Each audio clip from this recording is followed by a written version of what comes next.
Hi, this is Michael from NCY Store. I'm going to show you how to bleed your brake, especially if you change new brake cables or if you find that your brake is kind of limping, like right here. That means it's either air is in the system or so much moisture.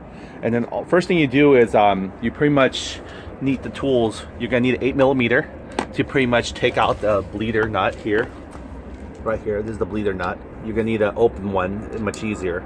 If you're going to get a full closed one, don't get one that has to retract the other way, because you need to go back and forth on this. And then you're also going to need a Phillips. You're going to need like maybe a 1/4 diameter hose, inner diameter, or it could be just slightly little smaller. Some paper, towel, shop rags, maybe a couple of Q-tips, and also want to make sure you consult your user manual. Which dot version of heat tolerance does your brake need? And here in my case, it says on the cap as well, but it says either .3 or .4. But I checked on user manual, recommended .3, so that's what I got. I got the synthetic version. You don't have to get the synthetic, but I just thought this might be a little bit better. Also, you're gonna need an empty plastic bottle and a pair of scissors. And these are some optional ones that you can get. Brake bleeder tool. This one allows you to have to only go one way. It'll flow. It's by Pit Posse. Here goes the part number here. Pit Posse brake tool. It's convenient because you might not be able to have to close and open the valve as soon as the air comes out. I think it's a one-way pass. So we're going to try it out. My first time using it as well, so we're going to see what it does. First of all, what you do is you want to break the screws. And this one's already broken off. But some people have a hard time breaking these screws. I recommend making sure you get the right Phillips for it. Like this one here, I choose the fatter one. And if you need to, you can tap it with a little hammer to get the teeth dig in there a little bit more before you turn it. Because if you see yourself slipping or it looks like it's about to strip the screw, just stop right there and just get a hammer or a mallet. Tap your screwdriver really nice and hard and give it a good push down before you turn it, and it should come loose. Now if it doesn't come loose, then you're going to have to keep on tapping it much as you can and try to create your own teeth marks much more deeper in there, and then try to turn it. So when you turn it, pretty much it's counterclockwise to open it. There should be 2 screws.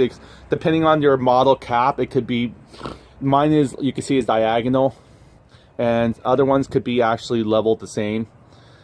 And that thing is, let's go ahead and we'll just leave this on here, but I already have it off, removed here. And here's the screws, what they look like. Let's see here. There it goes, the screws. By the way, these were actually silver color. I'll show you what happened to them, how I got them to be gunmetal. Pretty much instantly without any effort. I just sprayed some rust remover because I was cleaning the other cap. So when you remove this, the cap of, this is your master cylinder cap. You can see here, this is pretty much an aluminum plate.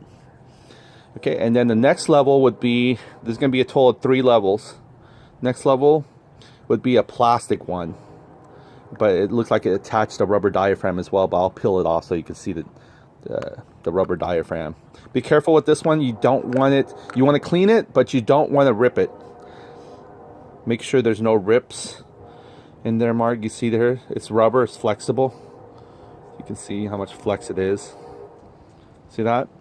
And this looks really new still. We cleaned this already, the brake fluid out of there, because we put new brake cables. You can see a little bit left still in there. A little residue just came out when we pumped it in. By the way, when you pump it, you can see how it actuates. The brake lever right here, it actuates this little pump mechanism. And what it does is you can see how it kind of pushes fluid in and out. Now that creates some kind of a, what do you call that, spur of sort of fluid too. So that's why when you do siphon your brakes, try and get the air out, you want to put the cap back on, because it will create a squirt, and you don't want brake fluid to get all in your plastic or anything with paint. You definitely want to use a towel or anything to protect as much as you can, and that's why we have our paper towels there that we're going to be utilizing. So let me go and clean up a little bit that did come out, a little spurt here. So wow. That's right there. That was some of the old brake fluid that was left, not from the brake cable because they were brand new. It came pretty much from the a little bit of the left on the, maybe from just inside the lines itself. So let me go ahead and see if I can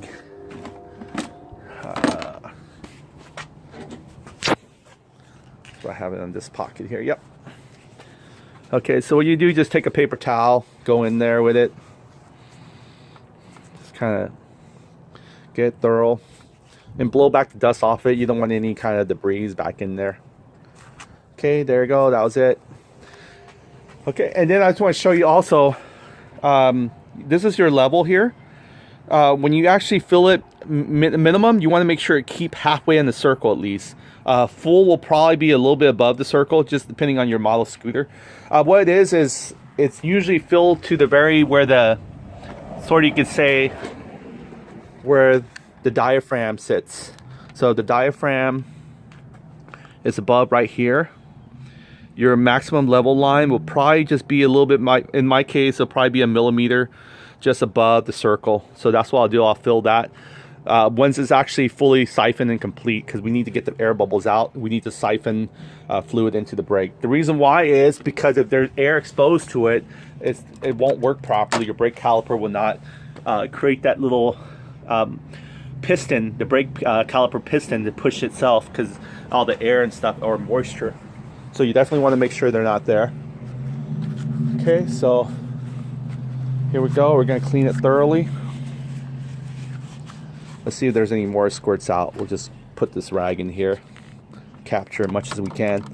It's okay to do it now because it's open right now. We're not introducing fluid yet, but once we get fluid in there, we want to keep tapping it off. We don't want it to get to the point where it's empty and have to suck air back through the tube, because that will defeat the whole purpose of us even trying to get the air out. They call it bleeding it, because you're actually trying to get all the air from outside the blood. So here we go. And I want to show you, pretty much this is your bleeder valve. The only purpose of this is actually for that part of trying to get air out of your line or moisture or anything besides the brake fluid. And we want to make sure we have a clean one coming out of it. So you're going to need an 8mm socket or 5/16. Try to get one with an open end if you can. If you are going to use a closed one, make sure it's small enough where you can rock it back and forth. If you go with this one, this is great for loosening it. It's just tightening it. So here we go, loosening it. But it's not good for rocking it back and forth, because you need to open and close this if you're doing the traditional way with just a hose. So let's go ahead and take this off. I want to show you what's inside of this. I had this clean because from a 1 to 10 scale, this was hideous. It was rusted. It wasn't even gunmetal. It was sort of like, it was silver with huge clumps of like rust booger all over it. It was ridiculous. I thought it was not even salvageable, but it turned out it's good as new. It's actually a nice gun color due to that rust remover. Let me go ahead and get it all out here. See, it's like a little bullet, and it was almost like a banjo bolt, which it pretty much is, because what it does is it gives it an opening, and so when you do have a certain amount of looseness, it will only allow that like, see, you can see the inside of it. I can see. Let me go ahead and lighten it up a little bit. See the inside of it? It's kind of like a little cone shape. So when you loosen it, it eventually has a little hole on the side of the caliper for it to go right into this little banjo bolt. And then it will allow you to actually feed it a hose here, so you can bleed all the air coming out. And then once you screw it back in, it locks in that little hole. It won't go any further in, but it'll lock into that hole there. It'll block the hole from having any more passages. So the purpose of this only is just to drain out your hose line or what's just bleeding it. So let's go and put this one back in, and oh, by the way, this is how I cleaned it when it was so rusty. If you definitely want to know a good formula, I use this right here. It's almost like a gel paste, and it's like, I'll squirt it a little bit here so you can see I squirted a little bit. You can see that little jelly? Yeah, what it does is when you get on here like this, it almost like creates like a bubbling soda effect to it. It just goes to work right away. It says here good for like 30 minutes, and then it starts eating up all the rust. And I put my screws in there and everything, and these screws are actually silver color, by the way. Look, they turn gray on me like gunmetal. Oh shoot, they turn gray on me in gunmetal. So I did this array, but then again, once you do it there, I also squirt it in here. And be careful when you squirt it in here though, because the rust was in here as well. but it took it all out, but at the same time it left that gel residue. So what you want to do is maybe chase it back with some brake cleaner and make sure you kind of air it out, you know, blow it out, air, just to make sure it gets all that stuff out of there. But the brake cleaner, what it does is just kind of, you know, takes out that gel back, because that gel will stay back on there. It just won't go away until you actually clean it off or wipe it off somehow. So you can see here, I'm gonna go ahead and wipe it. It's good stuff though. They're a little expensive. Just one little, it's pretty heavy too. It looks like it's full of gel. It's about 12 bucks just for a little spray bottle. And then you got some brake cleaner here. This is what I use. So we don't sell these at our shop, but maybe in the future. But this is just at the auto parts store. You can try to pick it up. This is what it looks like here again. Let me go ahead and take these two items here. These are at the auto parts store. Okay, so here we go. We're gonna start trying to breathe our brakes. Can't say that too many times. Okay. So this is it for safety. I had to put the brake fluid in first. I know I was going to go and put the battery in and show you guys the Charade battery, but we could do that after we get the brakes done. The reason why is because I do have to put more panels, and I figure if I'm going to put more panels due to the brake fluid, disastrous ways of eating paint or anything off your panel, which is very harsh on sensitive surface, I figure I'd just take care of the brake fluid first, and it's a good safety mechanism anyway. So we got already our, excuse me, we got already our fuel in there. We got already our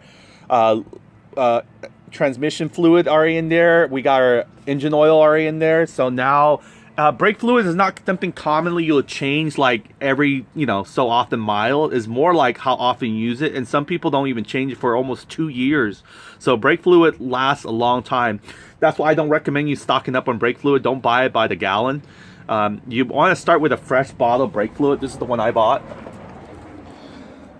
Just a small enough so you can use it, and I probably won't be using this the next time around, even though there's some in there. The reason why is once it's exposed to moisture, it's going to defeat the whole purpose of, you know, a brake fluid, because you're trying to get out the moisture and you're trying to get out the air bubbles. So I probably won't be using this again after I use it for the scooter here one time. They're not that expensive. I think this was the most expensive price point. I think it was like $5.99 or something. But you can get brake fluid store brand for less than like $3 or $4. So here we go. Almost tightening here. Probably gonna leave the cap here, or maybe, yeah, probably here better. I like in this corner, that way I can just fold it in. Someone like that. Okay, not guaranteed it's gonna stay there, but we'll find out. Okay, so what I'm gonna do is I'm gonna tighten this. There we go, it's tightened. So that means it's closed. So that means there's no air or fluid allowed to come from this banjo bolt here, or banjo screw. Okay, so what we're gonna do now is you're gonna need a little hose here. This might be a little bit too big, but I'm gonna try it out. It's left over from my Helix fuse line. They're expensive to use it as just a brake bleeder line, but that's okay. I had a little piece left. I'm probably not gonna use it for anything right now anyway. So 1/4. You might want to go something a little smaller than 1/4 inner diameter.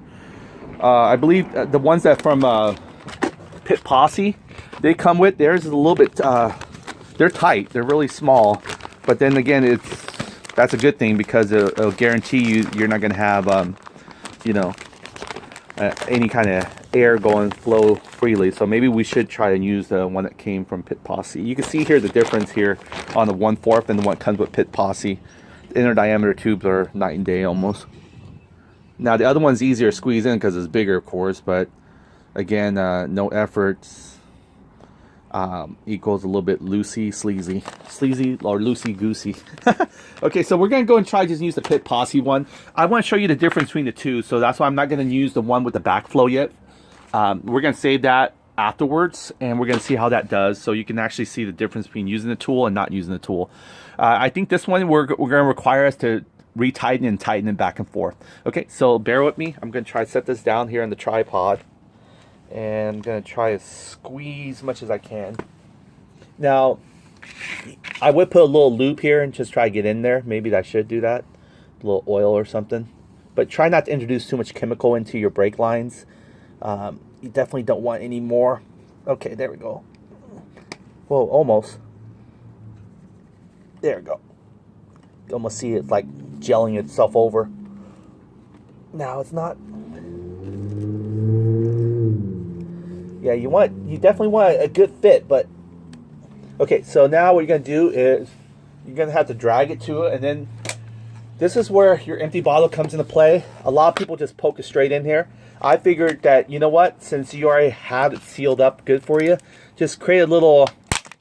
Let's see if I can cut this a little bit. Okay. Careful when you cut it, maybe just take out the cap for a second. Okay. Oh, what a dud scissor. The scissor just kind of, look at that. This is how it closes.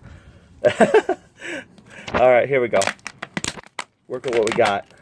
That's what you get for a cheap 50 cents tool at the yard sale.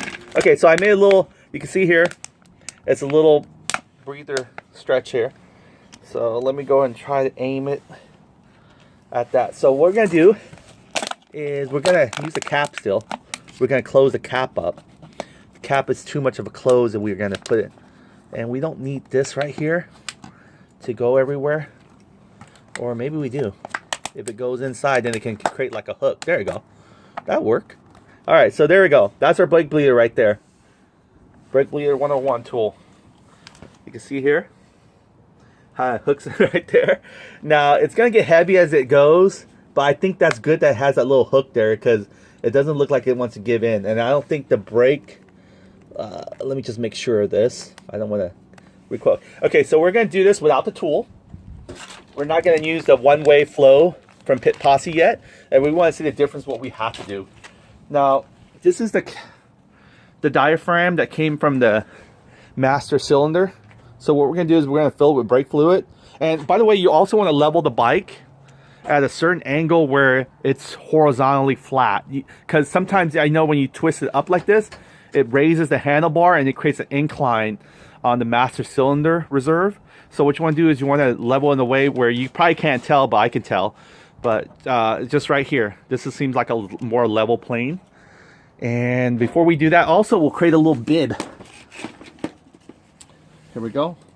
This little bib here, since the scissor is useless, will result to caveman style. Okay, so we're going to create a little cut here. Okay, that's it. And we're going to put it over our brake cylinder. Here we go. This will protect, well, it'll hopefully protect much as we can, you know. We can't protect everything. We can't protect everyone. There we go. It's going to be one ugly cut, but you could do a little bit better if you had some good pair of scissors. Thank you to my pair of scissors here. All right, so there's it. Just a little bib here. This is prevent it from falling on the plastic. I wish I can get into this little, there we go. This little plastic will actually hold it for me. Okay, so there it goes. That's our nice bib here. Now, the wind's going to create some problems. All right. So you maybe want to dampen it. You have a little bit of moisture or water. It kind of puts the weight on it, but that's okay. So what we're going to do now is we're going to go ahead and make sure it's level. I think this is probably the most level you can get it. Okay. So this is it. This is the most level. Okay. We won't blow any paper dust in there. And we're going to go and start the cracking it open.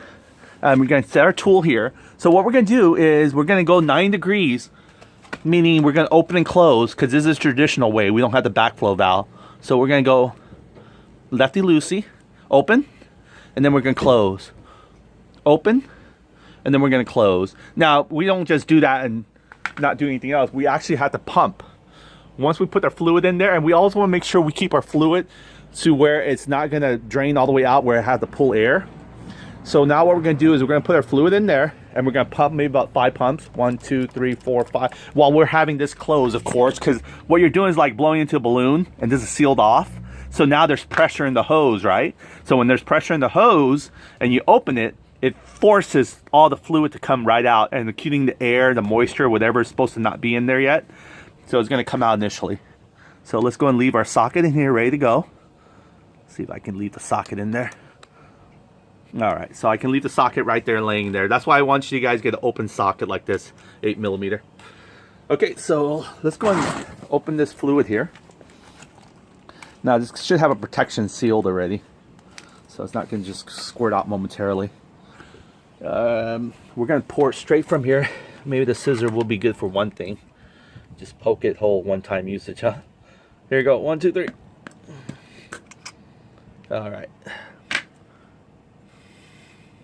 I want to take it all the way, and you want to observe the color of the fluid, your brake fluid, and if you notice that it's not that color anymore, it's like more like it should be like a light, I want to say like a honey color, and when your brake fluid is kind of dirty, like almost like a dark coffee color, that means just like your gear oil, it means it's about time to change.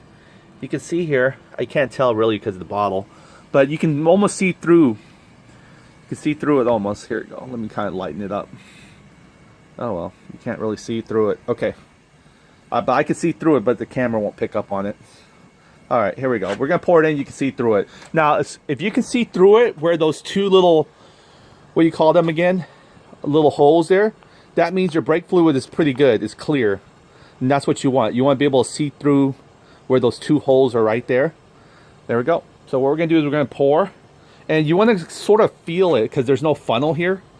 You want to feel where it can actually be able to tip easily without, you know, having to angle it improperly. So here we go. Again, brake fluid is really bad. So you want to pour. There we go. We're introducing first time brake fluid. And no thanks to the wind a little bit here. Hopefully it'll calm itself. Okay, there it goes. Yeah, I'm pouring very carefully. Not like I poured gasoline the other day. Okay, so you can see here. I'm pouring it. I'm pouring it. Okay, I'm a little past. You can see how imbalanced it is still because it's not the perfect incline. But it'll have to do. Okay, so here we go. And you can see here I'm way above that because we're not finally tapping it off yet. We're just doing this because we're going to have to pump quite a few to feed all the fuel lines into this cable. The right hand brake lever is pretty much for the caliper for your front. And then the left hand brake caliper, it's pretty much going for your rear one. If you notice the rear one's the same thing, it's going to have the same kind of setup. So once you figure out the first one, I'm going to show you how to do it. The second one, if we have more time, I'll show you exactly the same, just repeat the same process, and you're going to do it for this cap. Okay, so now there it goes. Our cap is good. All right. Okay, you want to go ahead and close it right away. You don't want any kind of fluid to mess with your brand new brake fluid here. You're gonna go ahead and make sure you go back to it. It's gonna be quite a ways. So that's it. Okay, so right now it's closed, right? Okay, you're gonna observe me. I'm gonna see if I can do this. I'm gonna pump. Well, before I pump, I almost forgot again the most safety thing. You don't want it to squirt out. Let's just do a little light one and see what happens. Just a little light one. You see the air bubbles? Wait, let's see if you can see it. You see when I pump? I'm gonna pump here. You can't see it from the bib, but you can somewhat. Here we go. You can see, watch, I'm gonna pump a little bit. Now this also applies to anything from a scooter, a GY6 to a motorcycle. Most of the same concept. You can see here. Sometimes it will squirt depending on how hard you pump. I guess when you release it back, that's when it might squirt. So let's go ahead and do it slowly. Okay, I'm releasing it. Okay, so far so good. No problem here. All right, sometimes it will squirt. All right, so this didn't squirt, so we're good. So I guess I can trust myself to leave it open. I wouldn't want to leave it open anyway. One thing too is just go ahead and put like at least a plastic one on there. And we can clean up afterwards. The reason why is you don't want anything to fall while you're working on your scooter anyway. So we'll just leave the plastic one on there. We're not even gonna put the rubber one. I think the rubber one might push everything out anyway. Okay, so we're gonna leave the plastic one in there. And it's okay to have air exposed on the surface, but you don't want it to go to the very bottom when there's no fluid and start sucking air back into the tube. Because that's the whole purpose again of us trying to do this. Okay, here we go. I'm gonna go and start. You can see my little setup right here. See if I angle this in a good manner here. That way you can see me opening and closing. All right, there we go. All right, so I'm gonna pump. I'm gonna do 5 pumps on the brake lever while this is closed, correct? Okay, so 1, 2, 3, 4, 5. Open. Ah, you look at that air bubble coming out. You see that? Wow. Okay, close it back. pump. 1, 2, 3, 4, 5. Open again. See how it's making its way? All right, close it back. 1, 2, 3, 4, 5. Open. Ah, see, it's making its way. It looks like you're going to have to keep doing that. I know it's tedious, but you're going to have to watch it keep going forward and forward. So there's it. If you don't lock it back up and oh, by the way, when you do pump it on the 5th pump, hold it down. Don't let it go, or else you're going to introduce air back into the system. So here we go. I'm going to do it slowly for you here. 1, 2, 3, 4, 5. Okay, I'm going to hold it down.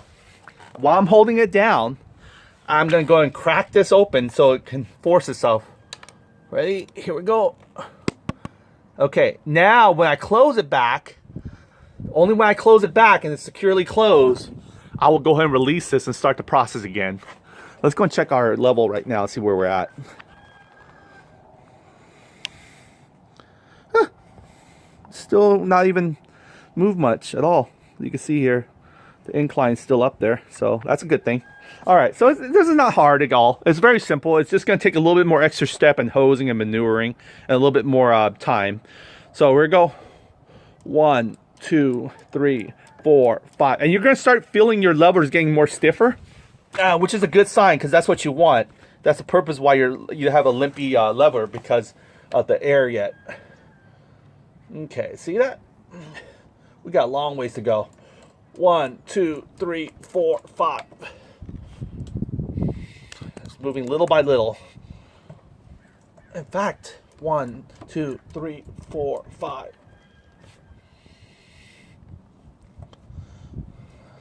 I want to make sure there's no air. 1, 2, 3, 4, 5.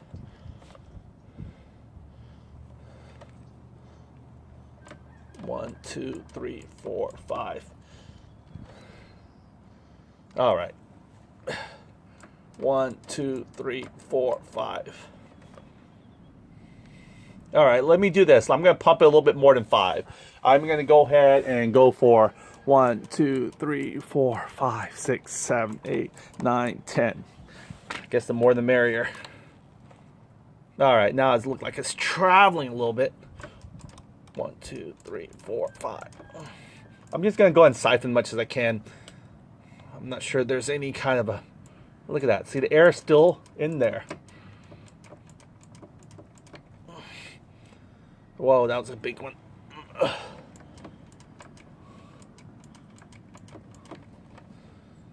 Almost. See, there's still air in there.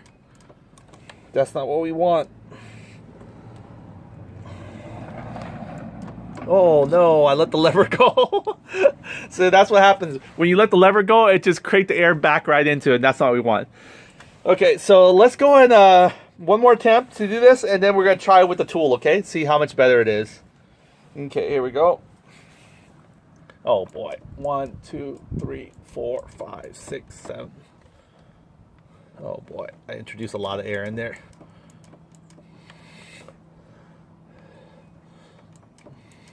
You'll start getting a feel of it, and then you'll start, just learning how to drive stick shift.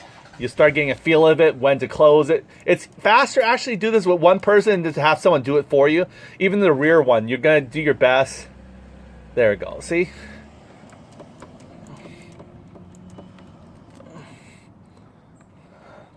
You're going to start getting a rhythm and a feeling of it. There we go.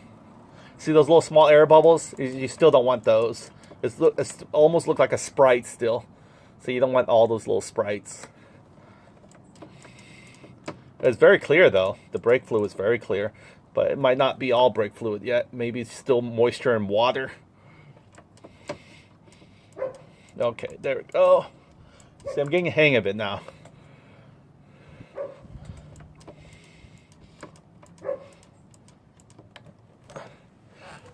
My goal is to make this one pass all the way to the bottle, like the bridge, the journey, the migrant journey. I'm pumping it about maybe a good 6 or 7. And then I'm moving it, I'm closing it, I'm pumping it. Uh-oh. See, I don't want...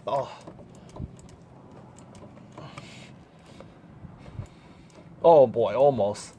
All right.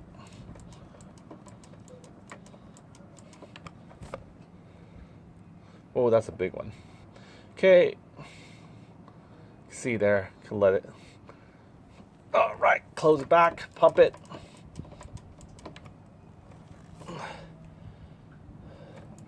Oh no.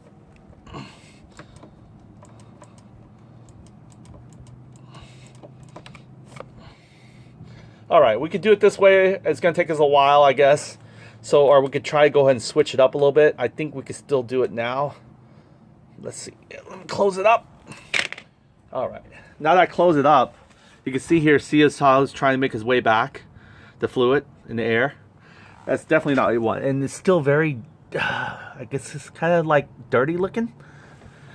So let's go and see how if we need to tap some more. Maybe we ran out, we didn't even know it.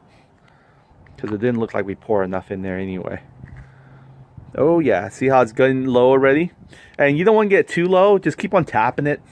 So what we're gonna do is, since we have it closed up, we're gonna go ahead and tap it some more. And we're gonna repeat the whole process here. Maybe it is the same color, as long as the same color is like this right here. Okay. All right, there we go. Close it up. Put the cap back on. And now what we're going to do is we're going to use the pit possible and see how much better that one is. Okay, so you're going to see me change it over. It's already closed up, but I'm still going to get a little bit of spill coming to me. So I'm going to go ahead and try to pull it out. And okay, here we go. See how I took it right the way back? Oh boy. Got some brake fluid everywhere here. I only did this to pretty much show you guys. Change it. Yeah, you want to wipe it off. Anything paint related. Very bad. Okay. Yeah, definitely don't want to pull in the middle, but you're going to have to pull eventually. Okay, now we're going to go ahead and insert the pit posse tool. And we're going to see how much better that is. So, let's go ahead and do it. It has only a one-way flow. So it's going to go to the canister still. Okay, you can see here the setup. There's arrow indicating which way it flows. You can see that little light engrave. See that little light engraved there? That's pretty much a one-way flow. And let's see if we actually have to use our wrench steel to turn it. Be interesting to know. Never used one of these tools before, so I'm learning as you are.